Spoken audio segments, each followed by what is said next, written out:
सुप्रभात बच्चों। आज जो हम लोग चैप्टर स्टार्ट करने वाले हैं वो है डुअल नेचर। तो इस चैप्टर का भी फॉर्मूला बुक ये रहा और इसमें हम लोग अभी पूरी तरीके से इसको डिस्कस करेंगे।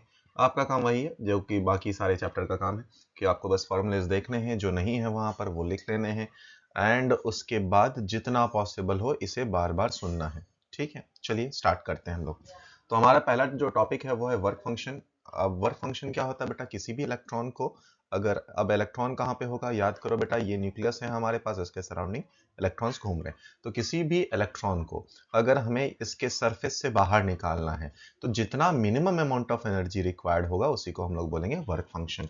ठीक है, अब निकालने के लिए एनर्जी क्यों चाहिए बेटा, क्योंकि इन दोनों में कैसा फोर्स होगा, ये स्ट्रॉन्ग न्यूक्लियर फोर्स होगा, अट्रैक्टिव फोर्सेस भी होंगे, तो जिसके कारण इसको पुल आउट करने के लिए एनर्जी चाहिए। ठीक है, आइए अब इस काम को करने के लिए या एनर्जी देने के चार तरीके हमारे पास। एक है थर्मोनिक इमिशन। इस प्रोसेस में क्या करते हैं बेटा हम लोग, तो इस प्रोसेस में हम लोग इलेक्ट्रॉन्स का इमिशन होता है बिकॉज जो एनर्जी दिया गया वो इन द फॉर्म ऑफ हीट है। तो आप जो ऑब्जेक्ट है हमारा उसको आप हीटेड करते हैं जिसके कारण इलेक्ट्रॉन रिमूव होता है। तो इस प्रोसेस का नाम है हमारे पास थर्मोनिक इमिशन। ठीक है, दूसरा आता है हमारे पास फील्ड इमिशन। ठीक है, फील्ड इमिशन क्या होता है बेटा, इस प्रोसेस में हम लोग जो इमिशन ऑफ इलेक्ट्रॉन होते हैं वो because of strong electric field के कारण होता है। तो अगर आप स्ट्रॉन्ग इलेक्ट्रिक फील्ड निकाल दिए और ये फील्ड कितने के बराबर है, 10⁸ वोल्ट पर मीटर के बराबर, तो जो इलेक्ट्रॉन है हमारे पास वो सरफेस से निकलना स्टार्ट कर देता है। अगला आता है हमारे पास सेकेंडरी इमिशन। अब इस प्रकार का इमिशन कब होता है, जब जो हमारे पास फ्री इलेक्ट्रॉन है वो उसको आकर एक एनर्जेटिक इलेक्ट्रॉन टकराए और इस टकराने के कारण बिकॉज ऑफ द इम्पैक्ट वहां पर कुछ एनर्जीज जो फ्री इलेक्ट्रॉन है उसको मिले, जिसके कारण जो emission of electron takes place. तो उस प्रोसेस को हम लोग बोलते हैं सेकेंडरी इमिशन। ठीक है, और जो जिस इलेक्ट्रॉन के पास एनर्जी थी जो आकर सरफेस से टकराया था, उस इलेक्ट्रॉन का नाम बन जाता है सेकेंडरी इलेक्ट्रॉन। फिर आता है हमारे पास फोटो इलेक्ट्रिक इमिशन। ये हमारे लिए सबसे ज्यादा इंपॉर्टेंट है। तो ये क्या बोलता है कि ये process of emission of electron है जब लाइट सुटेबल फ्रीक्वेंसी का आता है और मेटल सरफेस पे टकराता है, तो इसको हम लोग बोलते हैं फोटो इलेक्ट्रिक इमिशन। इस प्रोसेस को हम लोग बोलते हैं फोटो इलेक्ट्रिक इमिशन। जो इलेक्ट्रॉन्स रिमूव हुए हैं उसे हम लोग बोलते हैं फोटो इलेक्ट्रॉन, और जो करंट प्रोड्यूस होगा उसे हम लोग बोल देंगे फोटो करंट के बराबर। ठीक है, चलिए आगे बढ़ते हैं। फिर आता है हमारे पास photoelectric effect. Photoelectric effect क्या है बेटा, अभी अभी बात किया कि emission of electron from the metal surface है जब लाइट सुटेबल फ्रीक्वेंसी का आकर सरफेस पे टकराए। अब इस एक्सपेरिमेंट को जरा समझना, जैसे अगर आपने इस पूरे एक्सपेरिमेंट को समझ लिया तो आपका पूरा चैप्टर ही ये समझ में आ जाता है। अब जरा समझो, हमारे पास सोर्स ऑफ लाइट है, यहाँ पर हमारे पास एक विंडो है बोल सकते हैं, या पासेज बोल सकते हैं, जहां से रे ऑफ लाइट आ सकता है। अब जैसे जैसे इस विंडो में हम लोग डिफरेंट कलर्स के फिल्टर्स लगाएंगे तो डिफरेंट कलर का फिल्टर या डिफरेंट लाइट का इंटेंसिटी आकर सरफेस पे टकराएगा। सो हमारे पास रे ऑफ लाइट आया और इस सरफेस पे जो कि हमारे पास फोटोसेंसिटिव प्लेट है इससे आकर टकराया। अगर एनर्जी वर्क फंक्शन के मिनिमम बराबर हुआ, ठीक है, तो एनर्जी किसका बोला बेटा, जो हमारे पास रे ऑफ लाइट आ रहा था उसका एनर्जी एटलीस्ट वर्क फंक्शन के बराबर हुआ, तो ये जो इलेक्ट्रॉन है बस वहां पर निकलेगा और रह जाएगा। बट मान लो जो हमारे पास एनर्जी है, एनर्जी एसोसिएटेड विथ दिस रे, वो अगर ज्यादा हो जाए वर्क फंक्शन से, तो क्या होगा बेटा, तो एनर्जी के कारण वर्क फंक्शन तो ओवरकम हो जाएगा, उसके बाद ये जो इलेक्ट्रॉन रिमूव होगा उसके पास कुछ काइनेटिक एनर्जी भी रह जाएगा। यही मेन फॉर्मूला है हमारे पास। ठीक है, चलिए तो हमारे पास मान लीजिए जो एनर्जी आया वो टकराया और जो इलेक्ट्रॉन इमिट है उसके पास बहुत ज्यादा एनर्जी है, काइनेटिक एनर्जी है, जिसके कारण ये एनोड वाले प्लेट पे जाकर टकराएगा, वहां पे पहुंच जाएगा। अब क्या करेंगे हम लोग, यहाँ पर इस प्लेट को पॉजिटिव पोटेंशियल पे रखेंगे। पॉजिटिव पोटेंशियल के कारण क्या होगा, जो इलेक्ट्रॉन है वो एक्सेलरेट करेगा, एक्सेलरेट करके जाकर सरफेस पे टकरा रहा होगा। ठीक है, तो फोटो करंट आ रहा होगा। अब जरा समझो, जैसे जैसे हम लोग पोटेंशियल्स को इंक्रीज करते जाएंगे वैसे वैसे ज्यादा इलेक्ट्रॉन्स यहाँ पर आकर टकराएंगे। मतलब जब हम लोग बात करेंगे आगे ग्राफ वगैरह में, तो जैसे जैसे पोटेंशियल आप बढ़ा रहे हैं वैसे वैसे क्या होगा, या पोटेंशियल डिफरेंस बढ़ा रहे हैं तो फोटो करंट बढ़ता चला जाएगा। एक ऐसा टाइम आएगा कि जितने इलेक्ट्रॉन्स यहाँ पर इजेक्ट हो रहे थे पर यूनिट टाइम में, सब के सब यहां पर चले जा रहे। मतलब अब अगर आप ज्यादा पोटेंशियल भी इंक्रीज करो तो कोई फायदा नहीं है, क्योंकि कोई इलेक्ट्रॉन बाकी नहीं रहता, तो सारे पहुंच चुके हैं। तो इस टाइम पे जो करंट होगा उसको हम लोग नाम दे देंगे सैचुरेशन करंट, उसको नाम दे देंगे हम लोग सैचुरेशन करंट। अब यहाँ पर कम्यूटेटर है, कम्यूटेटर का काम क्या है, पोटेंशियल्स को चेंज करना। तो हम लोग क्या करें, पोलैरिटीज को चेंज कर दिया। पोलैरिटीज चेंज कर दिया तो मतलब क्या, पहले ये पॉजिटिव पोटेंशियल था बेटा, अब वहां पर नेगेटिव पोटेंशियल आ जाएगा, तो यहाँ पर नेगेटिव पोटेंशियल आ जाएगा। नेगेटिव पोटेंशियल से आने से क्या होगा, जो इलेक्ट्रॉन है उस पर एक रिपल्सिव फोर्स मिलेगा, तो ये इलेक्ट्रॉन्स जो यहाँ पर ज्यादा पहुंच रहे थे वो धीरे धीरे कम होने लगेंगे। एक ऐसा टाइम भी आएगा कि ये नेगेटिव पोटेंशियल इतना हो जाए कि जिस इलेक्ट्रॉन का काइनेटिक एनर्जी सबसे ज्यादा है, तो कौन सा इलेक्ट्रॉन का काइनेटिक एनर्जी सबसे ज्यादा है बेटा? तो याद करो, अगर हमारे पास कोई भी इलेक्ट्रॉन आउटर सरफेस पे है या आउटर ऑर्बिट में, तो वहां से वो रिमूव करेगा, तो उसको रिमूव होने के लिए सबसे कम एनर्जी चाहिए होंगे।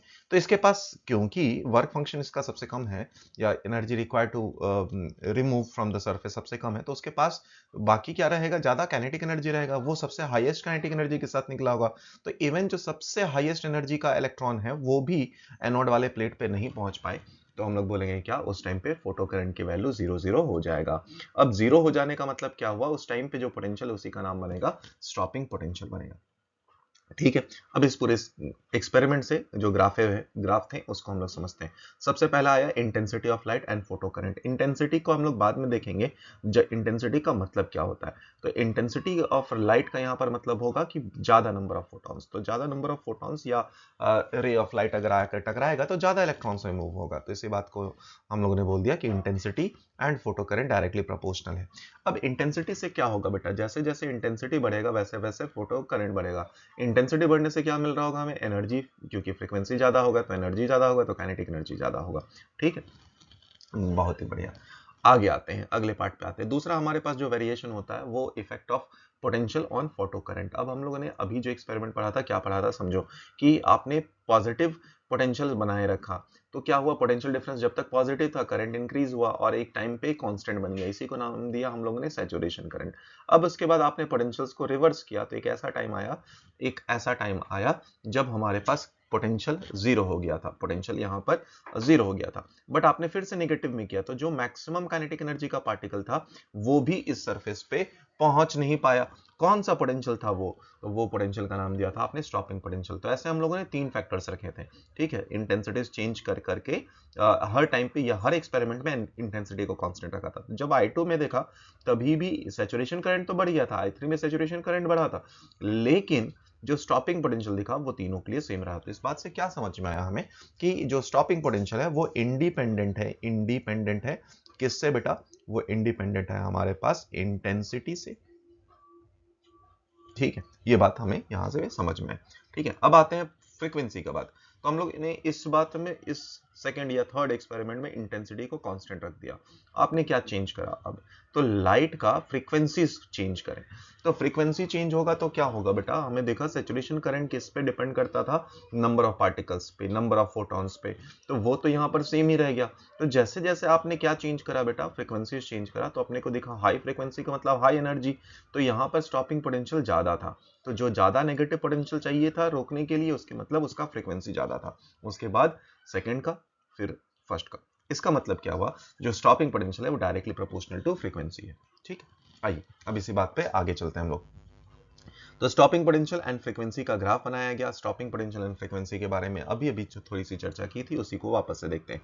तो स्टॉपिंग पोटेंशियल आप कैसे लिख सकते हैं? That is equal to work function plus E into V. Kinetic energy को E इंटू वी नॉट से लिख सकते हैं। अब देखो बेटा, यहां से अगर हम लोग देखें E into V naught is equal to energy minus work function आया, तो आप इसका ग्राफ अगर ड्रॉ करना चाहते हैं तो energy upon E work function by E के बराबर। तो अपने को क्या दिखा? एनर्जी किस पे डिपेंड करता है बेटा? फ्रीक्वेंसी पे। तो आप इसको ये भी लिख सकते हैं H upon E into frequency minus work function. तो ये बातें हमें यहाँ पर पता चली। अगर आप देखो तो इसके लिए वर्क फंक्शन की वैल्यू कम है और इसके लिए वर्क फंक्शन की वैल्यू हमारे पास डिफरेंट है। इंटेंसिटीज पे बात करते हैं। इंटेंसिटी हम लोग पहले भी देख चुके हैं। इंटेंसिटी का मतलब क्या होता है हमारे पास? अब इंटेंसिटी के बात जब हम लोग कर चुके हैं, इंटेंसिटी का एक और फॉर्म होता था एनर्जी डिवाइडेड बाय टाइम, मतलब पावर बटे एरिया।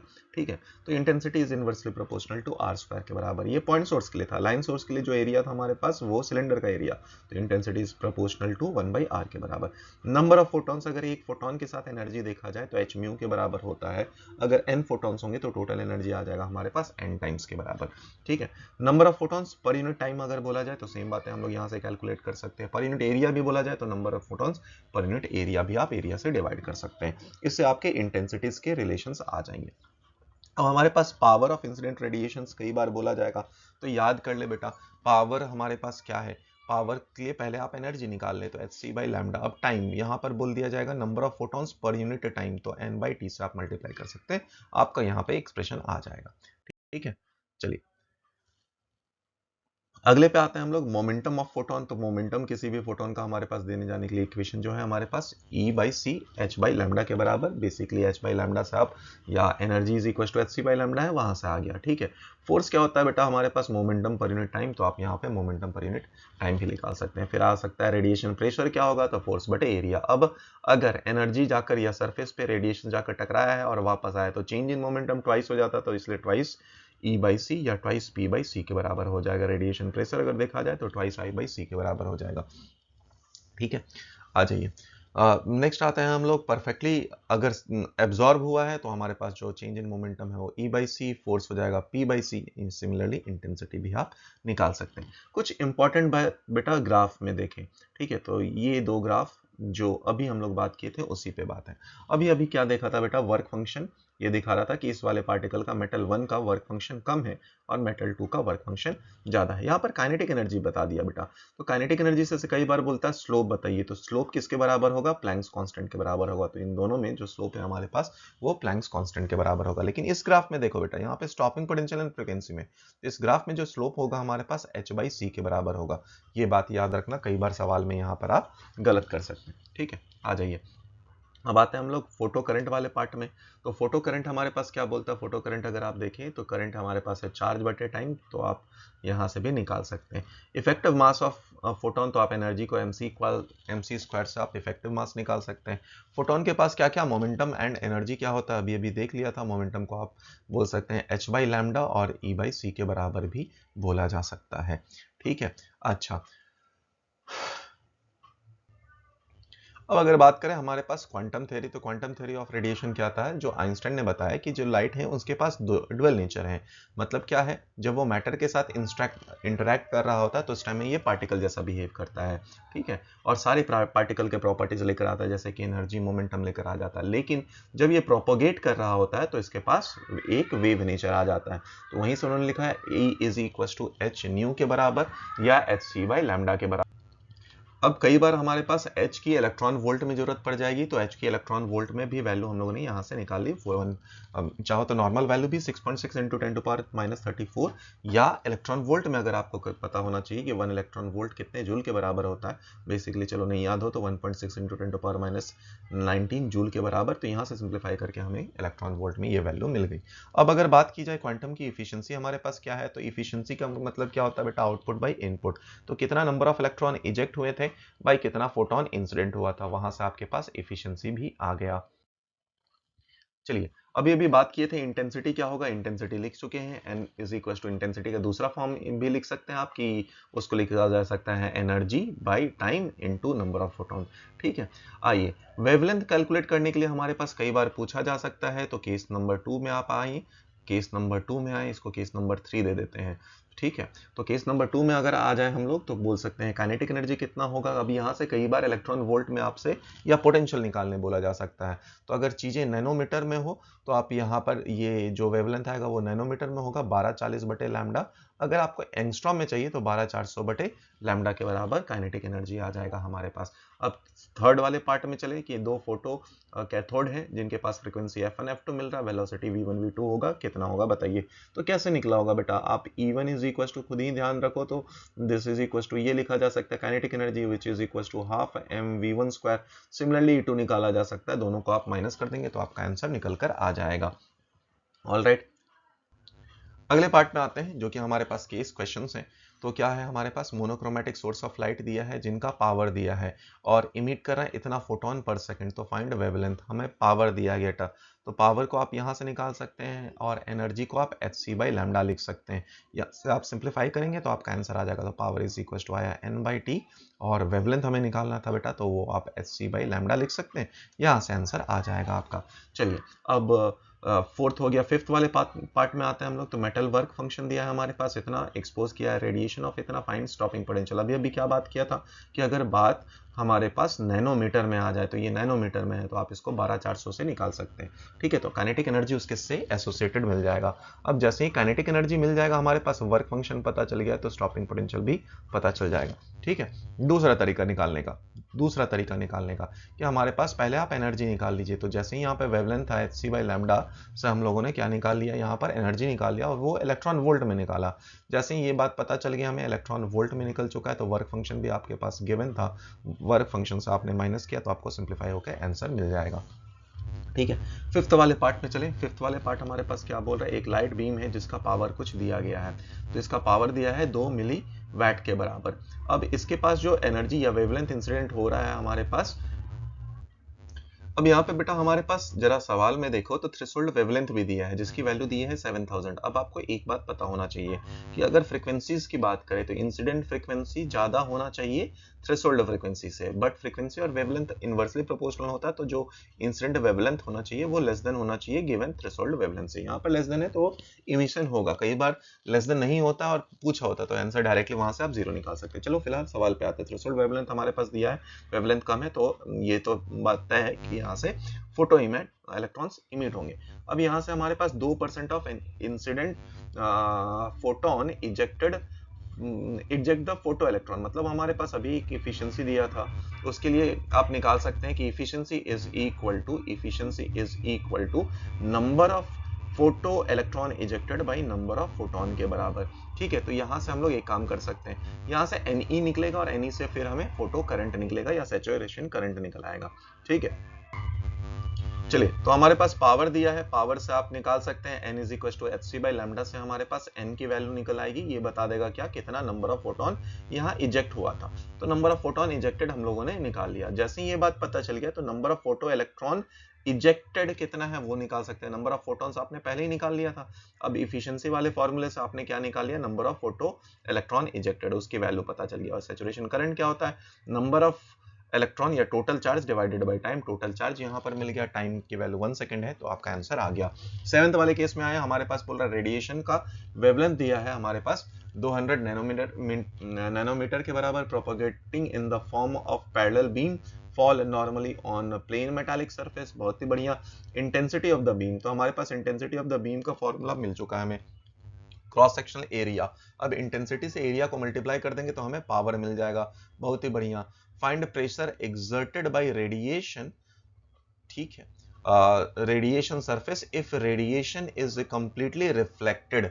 अब यहां पर क्यों कंप्लीटली रिफ्लेक्टेड का मतलब क्या हो जाएगा, ट्वाइस का फैक्टर हमारे पास आ जाना चाहिए। ठीक है, तो सबसे पहले आपने एनर्जी निकाल लिया, तो एनर्जी का इक्वेशन हमारे पास निकल गया। अब नंबर ऑफ फोटॉन्स कितने हैं जो कि सरफेस पे कोलाइड कर रहे थे वो निकाल लिया आपने, तो वहां से एनर्जी गिवन था हमारे पास, एनर्जी से आपने ये वैल्यू पावर का गिवन था, तो वहां से नंबर ऑफ इलेक्ट्रॉन्स इजेक्ट कितने हो रहे हैं या नंबर ऑफ फोटॉन्स कितने स्ट्राइक कर रहे हैं वो निकाल लिया। फोटॉन के साथ कितने मोमेंटम है वो आप निकाल सकते हैं, ये एक के साथ है बेटा, तो आपको n से मल्टीप्लाई करना होगा। अब कंप्लीटली रिफ्लेक्टेड बाइक हो गया तो 2 टाइम्स हो गया। अब देखो यही सब बातें निकाली गई होगी, तो हमारे पास प्रेशर अगर बोला गया, प्रेशर बोला गया तो पहले कितना, प्रेशर ही बोला था ना, हाँ प्रेशर बोला गया था, तो पहले आपने क्या निकाल लिया बेटा, फोर्स निकाल लिया।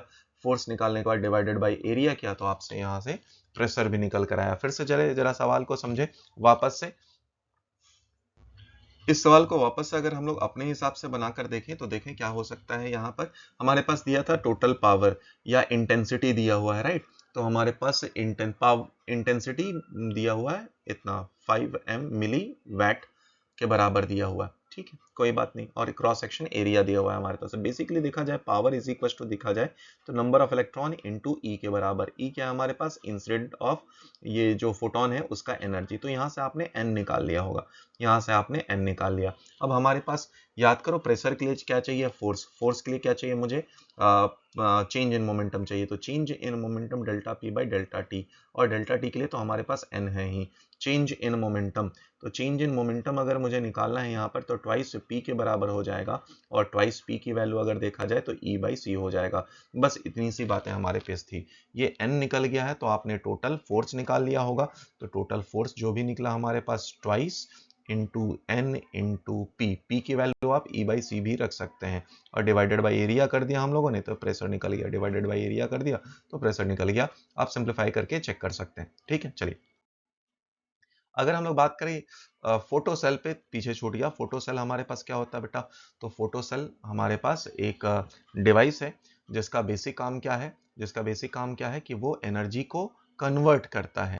तो फोटो सेल हमारे पास क्या है बेटा, फोटो सेल एक डिवाइस है जो कि कन्वर्ट करेगा, जो लाइट एनर्जी को करंट में कन्वर्ट करेगा। बस इतना छोटा सा काम ही हमारे लिए अभी इंपॉर्टेंट है।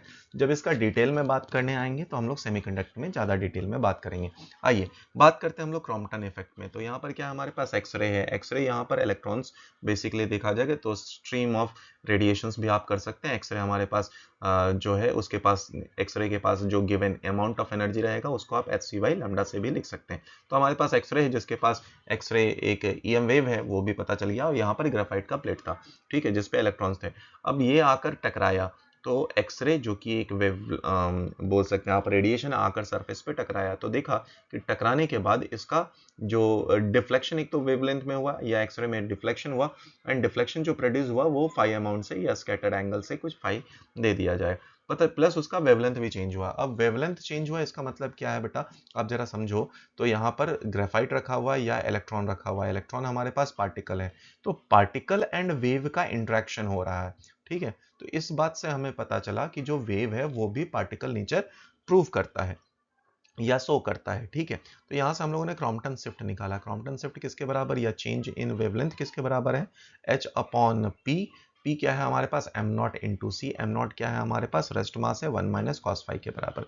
अगर जो पार्टिकल है वो कंप्लीटली बैक कर जाए तो हमारे पास वहां पे कॉस थीटा की वैल्यू आ जाएगी -1 के बराबर, तो हमारे पास ये टोटल एक्सप्रेशन या चेंज इन वेवलेंथ की वैल्यू निकल आएगी 0.04 एंगस्ट्रॉम के बराबर, ठीक है। चलिए अगले पार्ट में चलते हैं हम लोग, सेकंड नाम दे देते हैं, सेकंड सेकंड ये आ जाएगा, फिर आएगा यहाँ पर हमारे पास ये थर्ड, एंड देन फोर्थ। आइए बात करते हैं हम लोग डी ब्रॉगली हाइपोथेसिस की।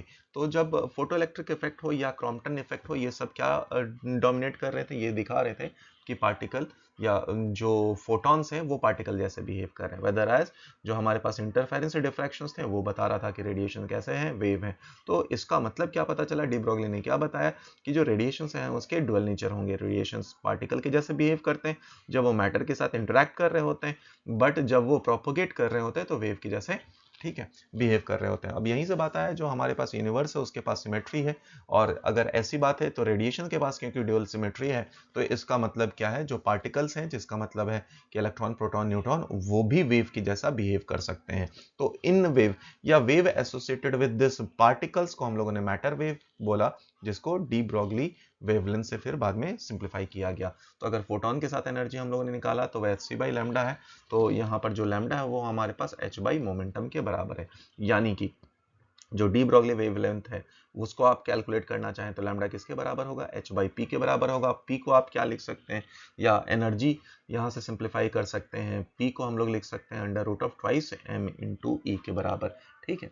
अच्छा, तो जो डी ब्रॉगली वेवलेंथ है उसके पास अपना मोमेंटम भी है और अपना एनर्जी भी है, वेवलेंथ चाहे तो आप इस फॉर्म से भी निकाल सकते हैं। अब कुछ कुछ पार्टिकल्स के वेवलेंथ, जो डी ब्रॉगली वेवलेंथ है वो हम लोगों ने निकाल रखे हैं, वो आपको याद रहे तो ज्यादा अच्छा है। जैसे कि और निकालने का तरीका क्या है, एनर्जी को आपने क्या कर दिया होगा, चार्ज इंटू इलेक्ट्रॉन वोल्ट कर दिया होगा या पोटेंशियल कर दिया होगा। तो वेवलेंथ अगर हम लोग बात करें इलेक्ट्रॉन के लिए तो वो कितने के बराबर है, वो है 12.27 divided by under root of V in angstrom के बराबर, ठीक है।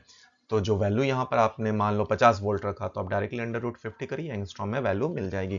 प्रोटॉन के लिए अगर बात करें तो जो वेवलेंथ हमारे पास उसकी वैल्यू आई 0.286 upon under root of V angstrom में। न्यूट्रॉन के लिए बात करी जाए तो हमारे पास 0.2 under root V, alpha particle के लिए बात किया जाए 0.1 divided by under root V. अगर न्यूट्रॉन के पास बात की जाए बेटा तो न्यूट्रॉन के पास हमारे पास चार्ज नहीं है, तो इसलिए डायरेक्टली यहाँ पर अंडर रूट ऑफ एनर्जी ही रखा, अंडर रूट ऑफ एनर्जी, तो आया हमारे पास 0.286 divided by under root of energy. Energy किसमें, इलेक्ट्रॉन वोल्ट में है। अगर गैस मॉलिक्यूल्स की बात करी जाए तो गैस मॉलिक्यूल के पास जो एनर्जी होता है वो 3/2 kT के फॉर्म में होता है, तो एनर्जी आ गया h या वेवलेंथ आ गया h upon under root of 3m kT के बराबर। अब k क्या है हमारे पास, k है यहाँ पर बोल्ट्जमैन कांस्टेंट, t है हमारे पास एब्सोल्यूट। फिर हमारे पास आया division Germer experiment. Division Germer experiment although हमारे पोर्शन से हट चुका है, तो बस सिर्फ जब आप आगे एग्जाम में या एडवांस वगैरह के लिए बात करें तो वहां पर तो है ही, इसलिए हम लोगों ने इसको रख लिया है। डिवीजन जर्मर एक्सपेरिमेंट हमारे पास क्या है बेटा, कि हमारे पास यहाँ पे इलेक्ट्रॉन गन है, अब इसको एक्सेलरेट कर दिया होगा because of this potential difference, तो ये जाकर टकराया। अब इस ग्रेफाइट प्लेट में आप बोल सकते हैं या निकल का क्रिस्टल प्लेट में आकर ये टकराने वाला है। जैसे ही ये टकराने वाला है बेटा, तो पहले तो देखा कि किसमें जो डिटेक्टर है उसका मैक्सिमम इंटेंसिटी ऑब्जर्व हुआ, तो वो पोटेंशियल जो यहाँ पर था वो हमारे पास 54 वोल्ट का, या यहाँ पे 54 वोल्ट का एक्सेलरेटिंग पोटेंशियल था। ये आया टकराया, जो स्कैटर्ड एंगल है, जितने एंगल से ये डिटेक्टर मैक्सिमम इंटेंसिटी ऑब्जर्व किया होगा वो हमारे पास पता चल गया। वो पता चला स्कैटर्ड एंगल हमारे पास 50 डिग्री का था, जिसके कारण आपने डिफ्लेक्शन निकाल लिया। डिफ्लेक्शन की वैल्यू हमारे पास 65 डिग्री थी। अब इंटेंसिटी का ग्राफ निकाला गया, तो इंटेंसिटी देखा गया कि स्कैटर्ड एंगल 50 पे ये मैक्सिमम था। इस पे कुछ और बातें थी जो कि हमारे लिए रिलेवेंट नहीं है, तो इतना ही बात करके निकल जाएंगे, क्योंकि ये तीन डाटा ही हमारे लिए ज्यादा इंपॉर्टेंट था।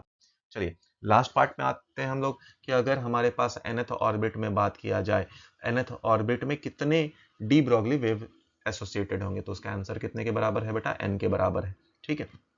एक और कॉमन सा क्वेश्चन जो कि बहुत बार पूछा जाता है कि proton, neutron, electron, alpha particle, इन सभी को सेम एनर्जी दिया गया, तो डी ब्रोगली वेवलेंथ इनका कंपेयर करिए। तो आपको सेम एनर्जी दिया गया है बेटा, तो आप mv = √2m k के बराबर निकाल दिए गए। ठीक है। तो अगर आप ध्यान से देखें तो जब वेवलेंथ है हमारे पास, वो किसके बराबर आ जाएगा, wavelength is inversely proportional to mass. ठीक है। अब इसी अकॉर्डिंग तो हम लोगों ने मास निकाला, क्योंकि अपने वो पता है मास ऑफ प्रोटॉन न्यूट्रॉन बराबर है, तो उनके लिए वेव लेंथ सेम रहेगा। अगर अल्फा पार्टिकल का देखा जाए तो मास ज्यादा है, इसका मतलब वेवलेंथ उसका क्या हो जाएगा, अल्फा पार्टिकल का कम हो जाएगा। मास अगर देखा जाए इलेक्ट्रॉन और न्यूट्रॉन में, तो ऑफकोर्स न्यूट्रॉन का मास कितने के बराबर, 183 टाइम्स, चाहे ये बात लिखी जो mass of electron mass of proton लिखा जाए या मास ऑफ न्यूट्रॉन लिखा जाए, तो वो 1835 के बराबर टाइम्स मास ऑफ इलेक्ट्रॉन के बराबर होता है। तो यहाँ से आपको पता चल गया कि इलेक्ट्रॉन का वेवलेंथ हमारे पास क्या होगा, ज्यादा होगा एज कम्पेयर टू न्यूट्रॉन। ठीक है। तो ये कंप्लीट ड्यूअल नेचर का कार्यक्रम हो गया। अब आप, अगर आपको अच्छा लगा है तो अपने दोस्तों वगैरह को भेज दीजिए भाई वीडियो, और बाकी सारे वीडियोस को भी देखें और उसको फॉर्मूला को रिवाइज करते रहें। जितनी बार आप रिवाइज करोगे उतना ज़्यादा आपका इस चैप्टर पे कमांड होता चला जाएगा। आसान सा चैप्टर है, आसान से स्कोर मिल जाता है, तो आप इसको जरूर रिवाइज करें। चलिए आज के लिए इतना ही, मिलते हैं अगले वीडियो में, तब तक के लिए बाय बाय, टेक केयर, धन्यवाद।